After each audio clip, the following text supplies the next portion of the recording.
Pastor, irmãos, é o Carlos, mais um vídeo para o canal, e o tema de hoje é maldição hereditária, tá bom?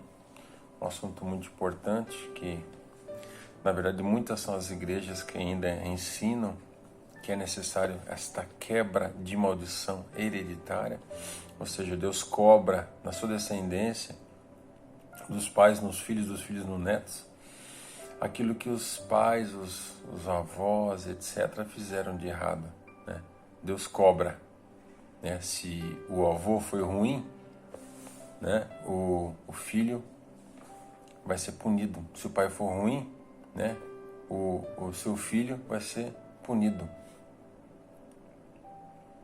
Ou seja, Deus ele cobra, né? Da geração, né? Se um pai de uma família for desobediente a Deus, Deus vai cobrar do filho aquilo que o pai foi desobediente, né? Esta é a linha de raciocínio da maldição hereditária. Então eu quero chamar a sua atenção aqui. Esse vídeo vai ser um pouco extenso, mas eu gostaria que você acompanhasse comigo vários textos, tá bom? Para a gente poder chegar numa conclusão, né? Se realmente existe, né? Para aquele que é servo de Deus, aquele que foi para a igreja, assumiu um compromisso com Jesus, aceitou a obra de Cristo na cruz do Calvário e mudou de vida, né? Será que existe uma maldição hereditária sobre a vida dessa pessoa? Então eu quero que você acompanhe esses textos comigo. Vamos lá? Olha os textos aqui.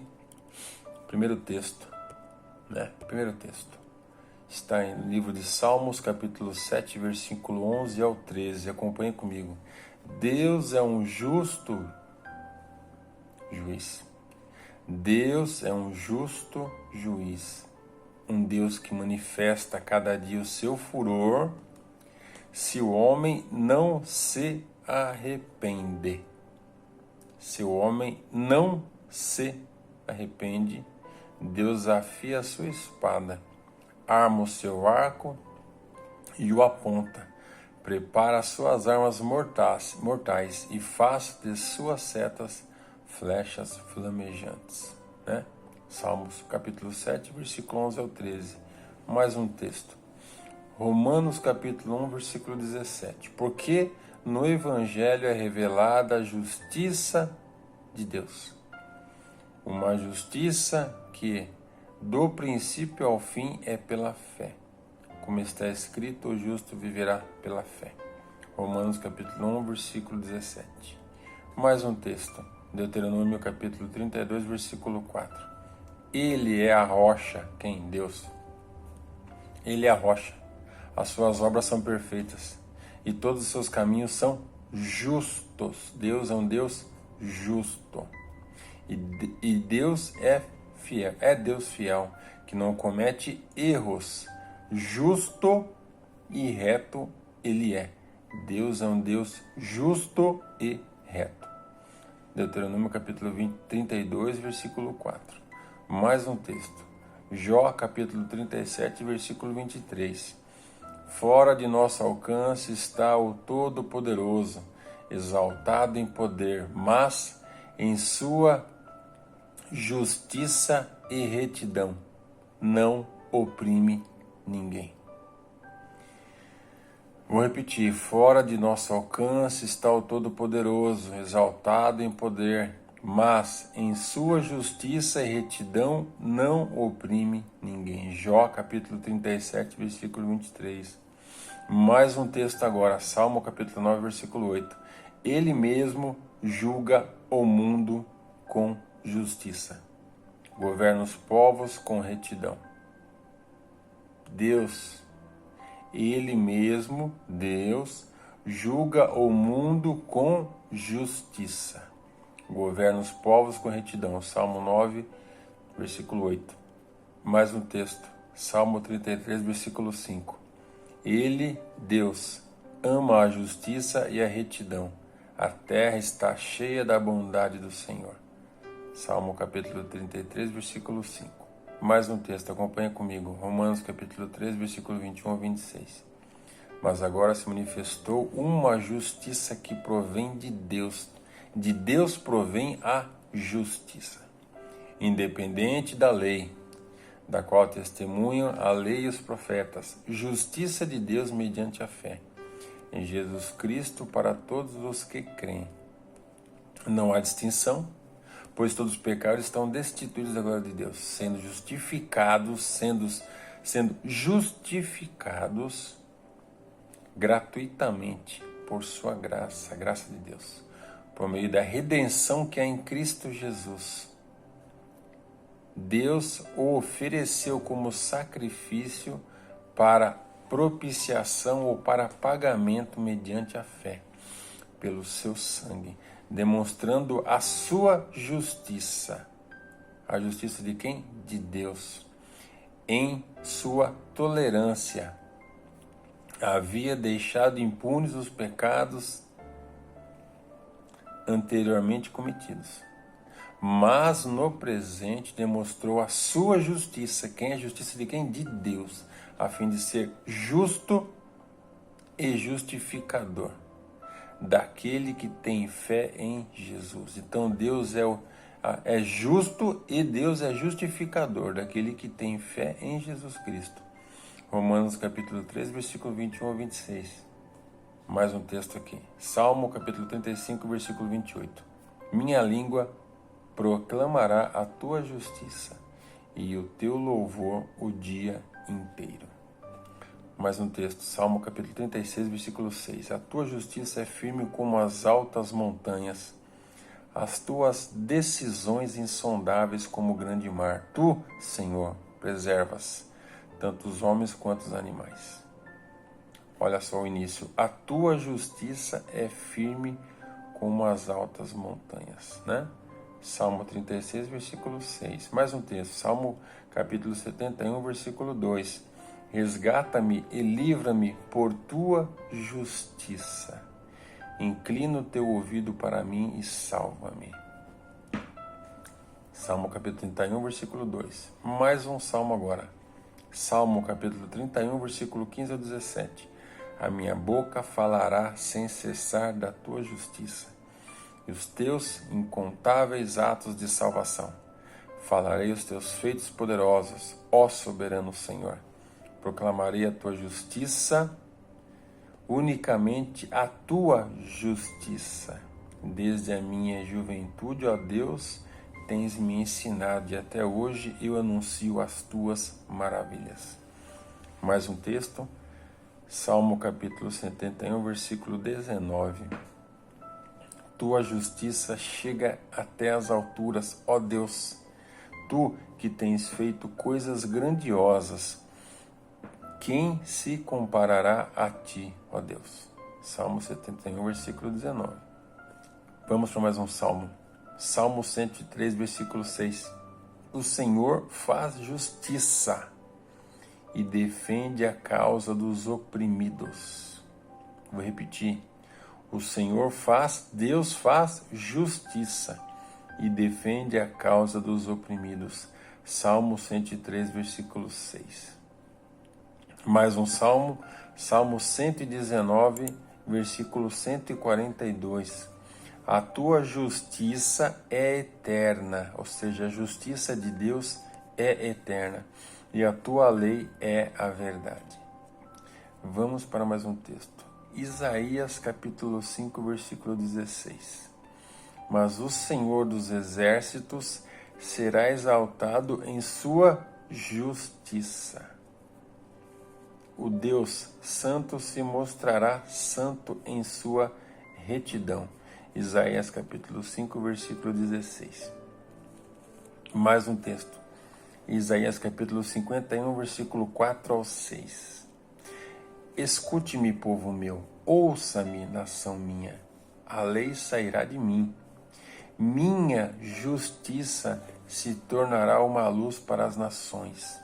Minha retidão logo virá, minha salvação está a caminho, e meu braço trará justiça às nações.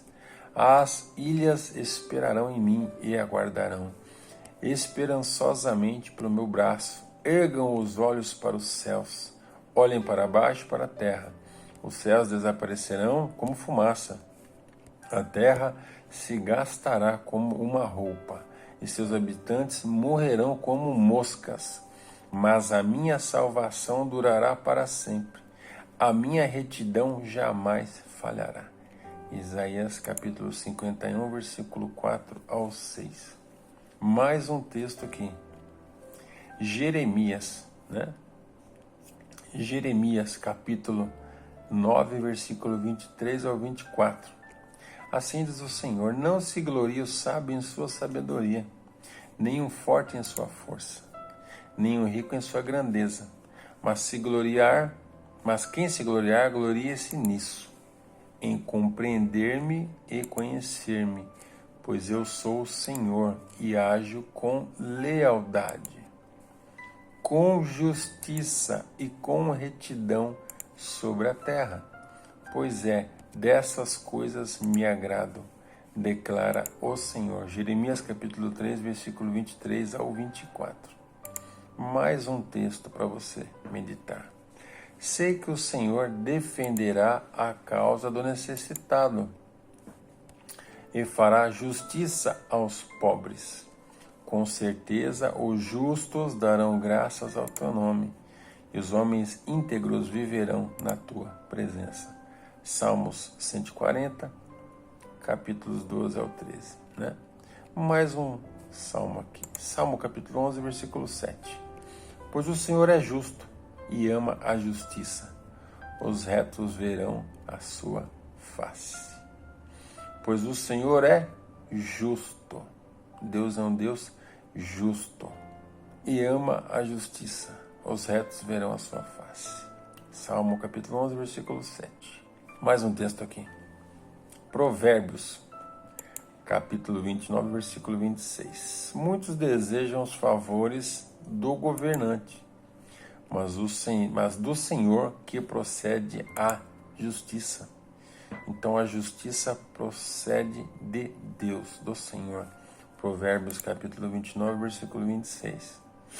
Mais um texto agora, Isaías capítulo 61, versículo 8. Porque eu, o Senhor, amo a justiça e odeio o roubo e toda a maldade.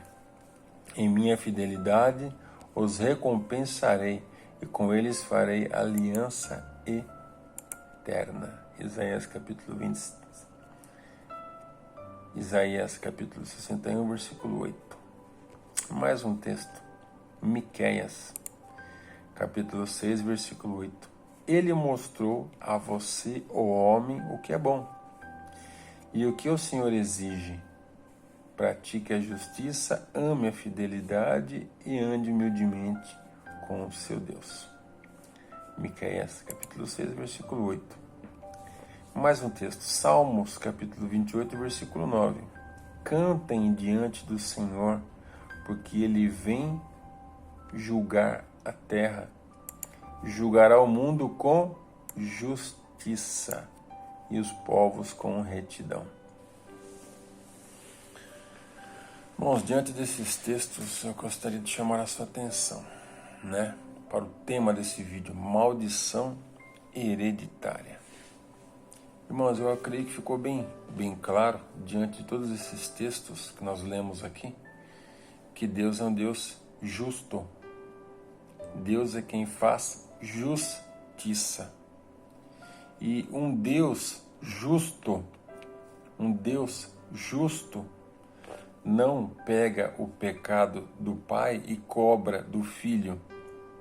Porque se o pai não obedeceu às leis de Deus e o pai foi uma pessoa que não amou a Deus, porém o filho ama a Deus e o filho obedece a Deus, Deus não imputará sobre o filho os pecados do pai.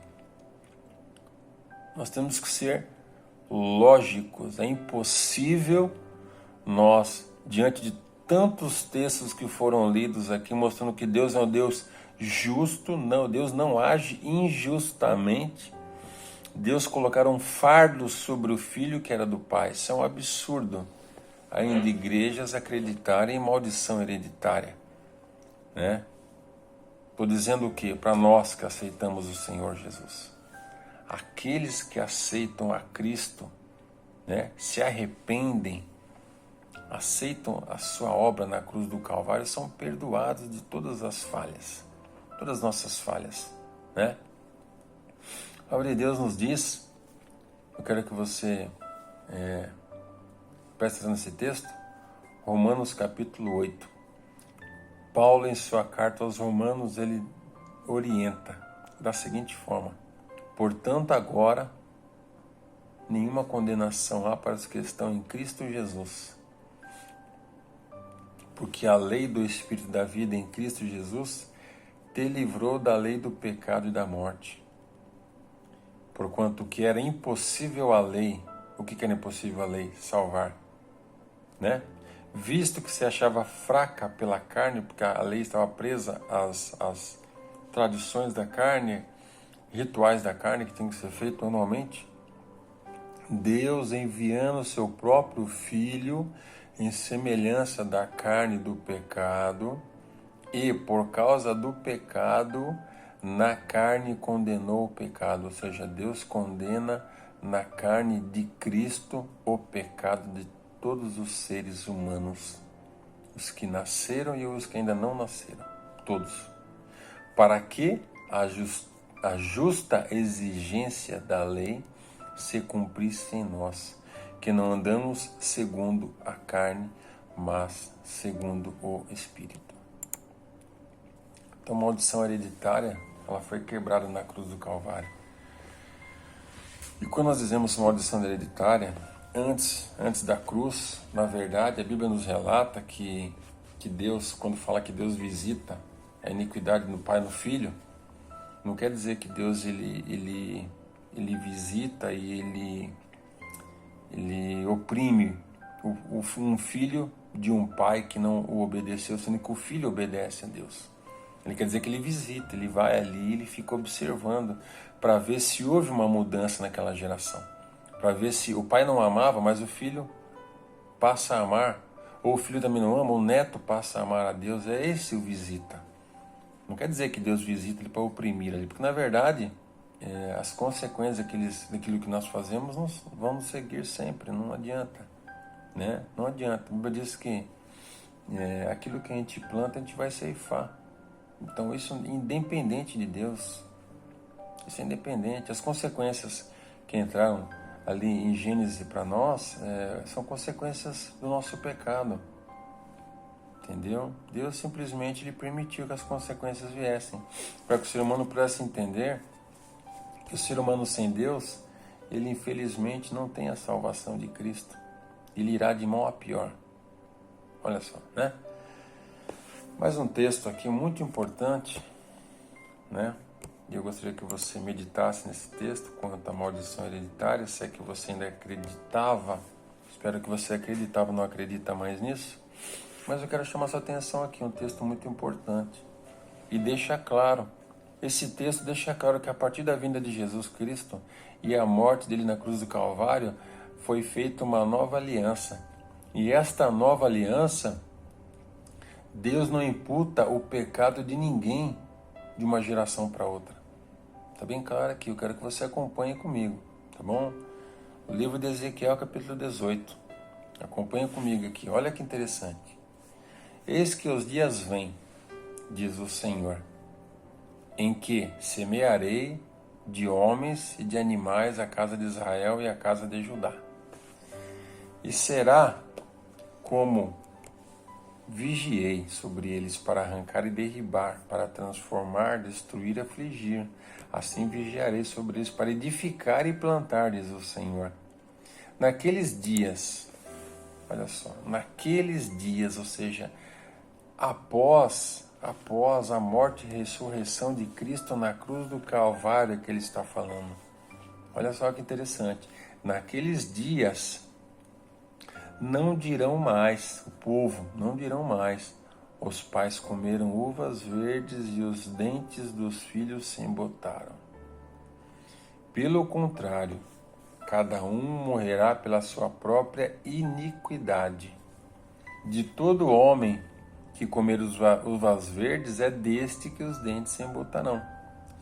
Eis que os dias vêm, diz o Senhor, olha que interessante aqui, em que farei um pacto novo com a casa de Israel e com a casa de Judá. Esse pacto novo é a morte e ressurreição de Cristo na cruz do Calvário. Vamos continuar para você entender. Olha só. Eis que os dias vêm, diz o Senhor, em que farei um pacto novo com a casa de Israel e com a casa de Judá. Não conforme o pacto que fiz com seus pais, aquele povo que saiu do Egito, no Êxodo, né? No dia em que os tomei pela mão, olha só, para os tirar da terra do Egito. Esse meu pacto que eles invalidaram, apesar de eu os haver desposado, diz o Senhor. Mas este é o pacto que farei com a casa de Israel. Depois daqueles dias, diz o Senhor, porei a minha lei no seu coração e as escreverei no seu coração. Olha só que interessante. Porei a minha lei no seu interior e as escreverei no seu coração. E eu serei o seu Deus e eles serão o meu povo. E não ensinarão mais cada um ao seu próximo, nem cada um a seu irmão, dizendo, conhecei ao Senhor, porque todos me conhecerão, desde o menor deles até o maior, diz o Senhor, pois lhes perdoarei a sua iniquidade e não me lembrarei mais dos seus pecados. Acompanha comigo aqui mais um texto muito importante, Jeremias capítulo 31. De novo veio a mim a palavra do Senhor dizendo, que quereis vós dizer citando na terra de Israel este provérbio? Os pais comeram as uvas verdes e os dentes dos filhos embotaram? Vivo eu, diz o Senhor Deus, não se vos permite mais usar este provérbio em Israel. Eis que todas as almas são minhas, como o é a alma do pai, assim também a alma do filho é minha. A alma que pecar, essa morrerá. Sendo, pois, o homem justo e procedendo com retidão e justiça, não comendo sobre os montes ou não fazendo altares para outros deuses, nem levantando seus olhos para os ídolos da casa de Israel, nem contaminando a mulher do seu próximo, nem se chegando à mulher na sua separação, não oprimindo ninguém, tornando, porém, ao devedor o seu penhor, e não roubando, repartindo o seu pão com o faminto, e cobrindo o nu com os vestidos, não emprestando com usura, e não recebendo mais do que emprestou, desviando a sua mão da injustiça, e fazendo verdadeira justiça entre o homem e homem, andando nos meus estatutos, e guardando as minhas ordenanças para proceder segundo a verdade, esse é justo, certamente viverá, diz o Senhor Deus.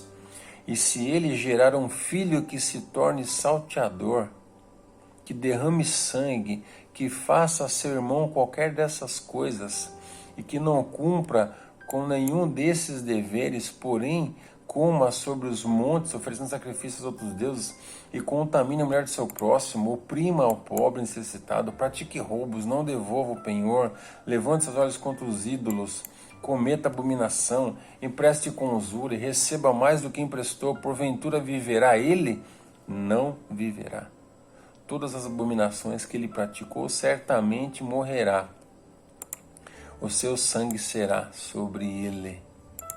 Eis que também, se este por sua vez gerar um filho, que veja todos os pecados de seu pai fez, tema e não cometa coisas semelhantes, não coma sobre os montes, nem levante os olhos para os ídolos da casa de Israel, e não contamine a mulher do seu próximo, nem oprima a ninguém, e não empreste sob penhores, nem roube, porém reparta o seu pão com o faminto e cubra o nu com o vestido. E que a parte da iniquidade a sua mão, que não receba usura, nem mais do que emprestou, que observe as minhas ordenanças e ande nos meus estatutos, esse não morrerá por causa da iniquidade do seu pai. Quero repetir. Esse não morrerá por causa da iniquidade de seu pai, certamente viverá. Quanto ao seu pai, porque praticou extorsão e roubou os bens do irmão, e fez o que não era bom no meio do seu povo, eis que ele morrerá na sua iniquidade.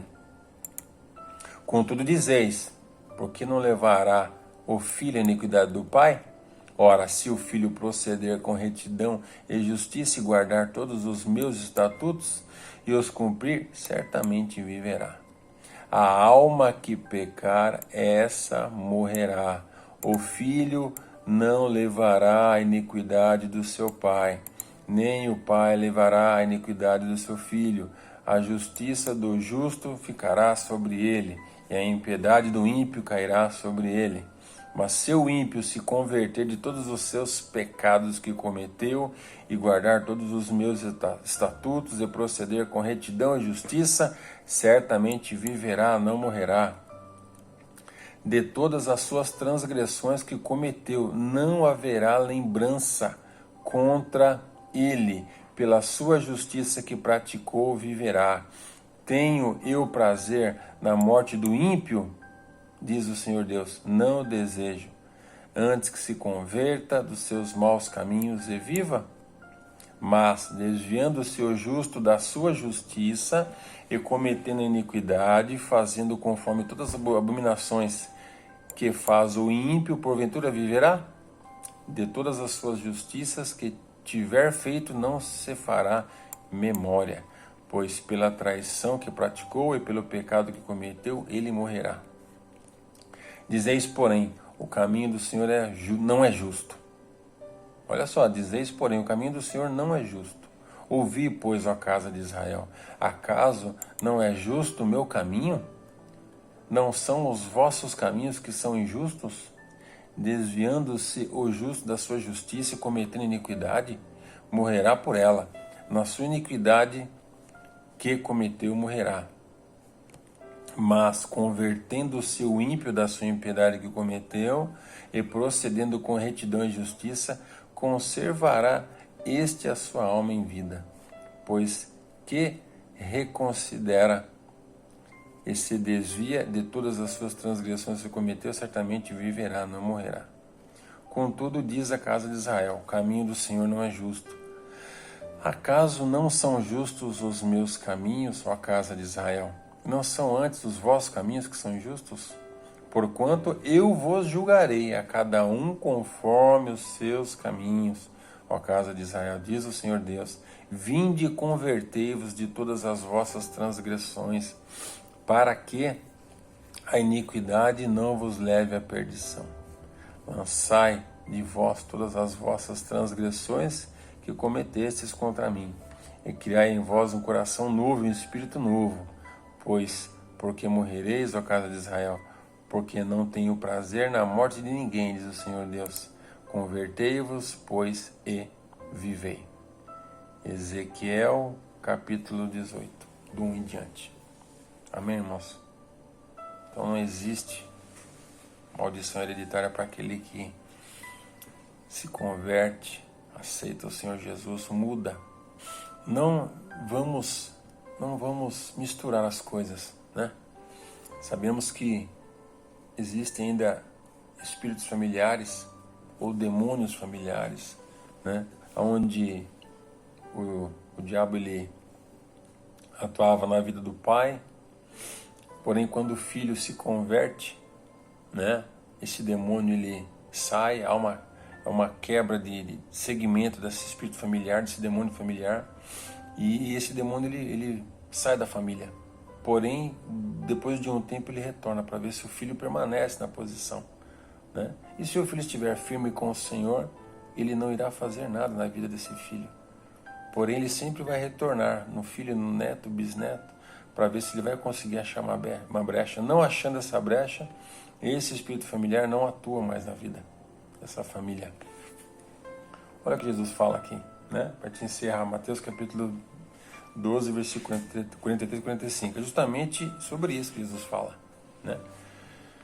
Olha o que ele diz aqui. E quando o espírito imundo tem saído do homem, ou seja, quando uma família que estava ali sem conhecer o Senhor, né? E nós percebemos que existe uma situação de morte por álcool, por droga, né? E tantas outras situações.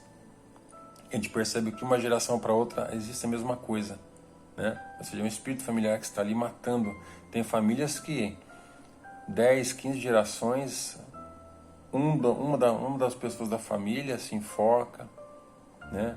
E aí tipo, o bisavô se enforcou, o avô se enforcou, o pai se enforcou. Você vê que é um espírito familiar que está ali, né? E ele atua, ele vai destruindo aquilo ali. Mas quando há uma quebra nessa cadeia, como Jesus disse aqui, né? Familiar, esse demônio ele sai dessa família, porém ele retorna de tempo em tempo para ver se há uma abertura para ele conseguir voltar novamente com essa destruição na família. Então Jesus diz aqui, né? Mateus capítulo 12, versículo 43 a 45. E quando o espírito imundo tem saído do homem, anda por lugares áridos, buscando repouso, e não o encontra.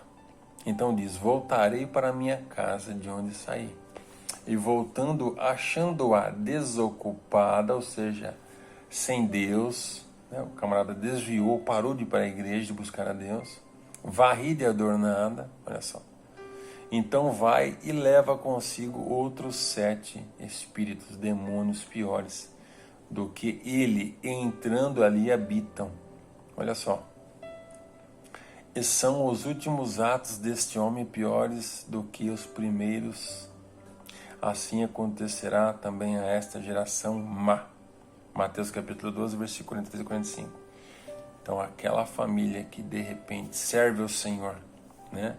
E para o espírito, um demônio familiar que seguiu essa família, quando ela não obedecia a Deus, não vivia a palavra de Deus, ele está pronto ali para entrar e continuar destruindo. Então não é maldição hereditária, é um espírito, um demônio familiar, que ele está ali para destruir a família. Mas a partir do momento que nós aceitamos o Senhor Jesus como nosso único, suficiente Salvador e nos convertemos verdadeiramente, como Jesus falou aqui, esse demônio sai e ele não tem mais poder sobre a nossa família, sobre a nossa vida. Enquanto permanecermos firmes nos pés do Senhor, ele não terá poder sobre nós e a nossa descendência, se ela também permanecer firme na presença de Deus. Amém? Irmãos, medite nessa palavra, tá bom? Leia o texto novamente, tenho certeza que você vai compreender, é muito fácil de entender, tá bom? Deixe seu comentário aí nos nossos vídeos, nós iremos responder, tá bom? Deus te abençoe, tenha mais um dia abençoado aí, em nome de Jesus. Até o próximo.